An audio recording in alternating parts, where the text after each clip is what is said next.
यांच्या संकल्पनेमधून आणि प्रेरणेमधून हा उपक्रम साकार झालेला आहे, म्हणून त्यांच्यासाठी एकदा टाळ्या वाजवा. या उपक्रमामध्ये जिल्हा परिषदेच्या सर्व शाळा सहभागी झालेल्या आहेत, म्हणून तुमच्यासाठी आणि शिक्षणाधिकारी प्राथमिक डॉक्टर सविता गिरगे मॅम यांच्यासाठी एकदा टाळ्या वाजवा. आदित्य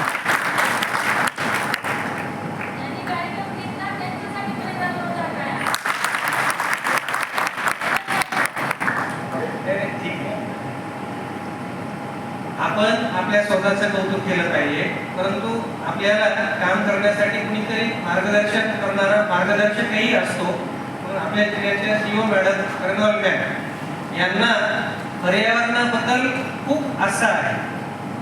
पर्यावरणाबद्दल जे सचेतन आहे, एखादं झाड असेल, एखादा प्राणी असेल निसर्गामधला, तर त्याबद्दल आपल्या ज्या भावना असतात त्या भावना त्यांच्या अत्यंत तीव्र आहेत की त्याचं संवर्धन झालं पाहिजे. या हेतूने निसर्ग कधी कोणाचा द्वेष करत नाही. तुम्ही पाहिलं असेल, देताना तो परत देतो. आंब्याच्या झाडाखाली जा, चिंचेच्या झाडाखाली जा, इवन तो बाबळीच्या झाडाखाली जा, त्यांच्याकडे जे काही आहे ते तुम्हाला दिल्याशिवाय राहत नाही, काहीही शिल्लक ठेवत नाही. त्याच्याकडं त्याचे पानं सुद्धा शेवटी तुम्हाला देतो आणि तो निर्वस्त्र होतो शेवटी त्या विशिष्ट ऋतूमध्ये, काही शिल्लक न ठेवता. पण तो जर तुम्हाला त्रास न देता त्याचं सर्व काही देत असेल, तर त्या निसर्गात आपण जन्म घेतलेला आहे. त्या निसर्गासारखं आपण का नाही वागलं? आपला जन्म तर निसर्गात झालेला आहे. जुनी म्हण आहे, मातीतून जन्म झालेला आहे आणि मातीत मिसळायचं आहे आपल्याला. शेवटी आपल्याला मिसळायचं कुठे? मातीमध्येच. पण एवढा आविर्भाव, एवढी खुशाकी आपल्यामध्ये असता कामा नये.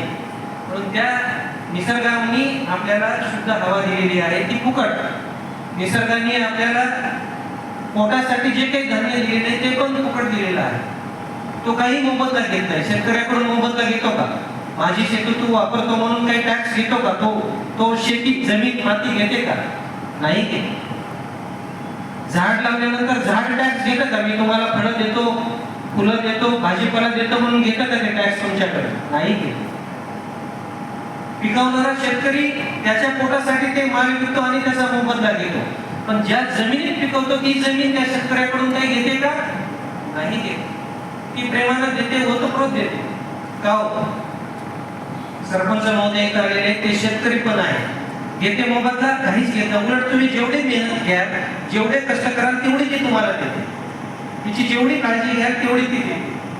सेफ हाच धागा पकडून रिप बेनिफिट बेंगलोरची संस्था आहे, त्यांनी मोफत आपल्याला या ठिकाणी सहकार्य केलेलं आहे. नांदेडके निंजा म्हणजे याच्यात उद्देश एवढाच आहे, निंजा तुम्हाला वेगळं काही वाटेल, पर्यावरणाचं संरक्षण करण्यासाठी आपल्याला या ठिकाणी काम करायचं आहे.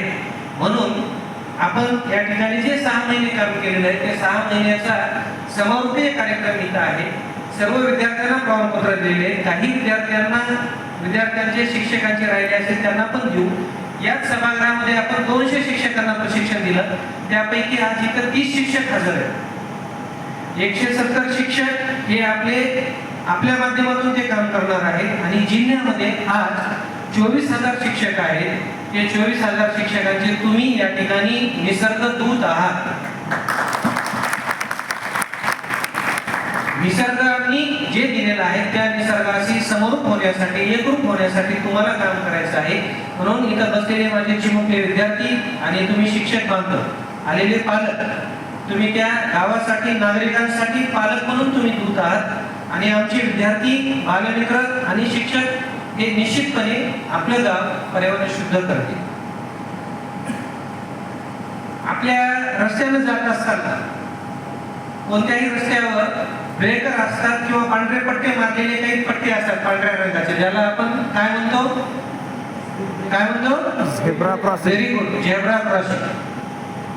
त्या झेब्रा क्रॉसिंगचा अर्थ काय आहे? येणाऱ्या वाहनांनी तिथे थांबायचं असतं. तिथे याच्यासाठी थांबायचं की पायी जाणारे जे व्यक्ती असतात, त्यात प्राणी असतील, माणसं असतील, अजून कोणी असतील, पायी जाणाऱ्यांसाठी ते पांढऱ्या रंगाचे पट्टे असतात. त्यासाठी त्यांनी तिथं थांबायचं असं त्या वाहनांनी ते वाहन पायी जाणारे व्यक्ती आहेत का आजूबाजूला हे पाहायचं आणि मग पुढे जायचं, ही त्याचा नियम आहे, ही त्याची पद्धत आहे. आपल्याकडे असं होतं का? नाही. हाही निसर्गाचाच नियम आहे. आपण त्या ठिकाणी हॉर्न वाजवतो. हॉर्न वाजवायला पाहिजे का? नाही वाजवायला पाहिजे. झाडावर एखाद्या पक्ष्याने खोपा केलेला असेल, त्याचे छोटे छोटे त्या खोप्यामध्ये पिल्लं असतात, त्या पिल्लांना ते झोपलेले असतात. तुम्ही हॉर्न वाजवला की त्या बाजूच्या झाडामध्ये त्या खोप्यातले चिमुकले पिल्ले त्या ठिकाणी हॉर्न मुळे दचकतात आणि ते उठतात. कदाचित मृत्यू पण होऊ शकतो त्यांचा. कर्णकर्कश ट्रकचा जर हॉर्न वाजला मृत्यू पावतो. याचा कधी आपण विचार केला का? एवढ्या छोट्या छोट्या गोष्टी निसर्गामध्ये आहेत, त्याचा आपण या ठिकाणी वापर करणं आवश्यक आहे. हा म्हणजे झोपेतून उठल्यापासून ते झोपेपर्यंत निसर्ग आपल्या सोबत आहे. म्हणून या पर्यावरणाची काळजी आपल्याला घेऊ तेवढी कमी आहे. याच्यावर ब्लॅक स्पॉट तुम्ही निश्चित केलेले आहे, त्या ब्लॅक स्पॉटवर काम केलेलं आहे. कारण ब्लॅक स्पॉट शिवाय सुद्धा दुसरे स्पॉट आहे ज्या ठिकाणी अजूनही कचरा आहे. हा कचरा कोणी केलेला आहे? आपण केलेला आहे, मानवाने केलेला आहे, माणसाने केलेला आहे. हे माणसाला मेंदू नाहीये का? मग आहे. पण तो कुठेही कचरा न करता मित्रांनो आपल्याला निश्चितपणे या ठिकाणी काम करायचं आहे. आपल्या घरी थोडीही जागा रिकामी ठेवू नका. आता या दीपा मॅडमनी, मीरा मॅडमनी, आमच्या ह्या सर्व शिक्षक मंडळींनी त्यांच्या घरी, त्यांच्या छतावर या ठिकाणी त्यांची परसबाग तयार केलेली आहे. ज्यांनी केली नसेल त्यांनी करा, ज्यांनी केलेली नाही त्यांनी परसबाग करा. आपला भाजीपाला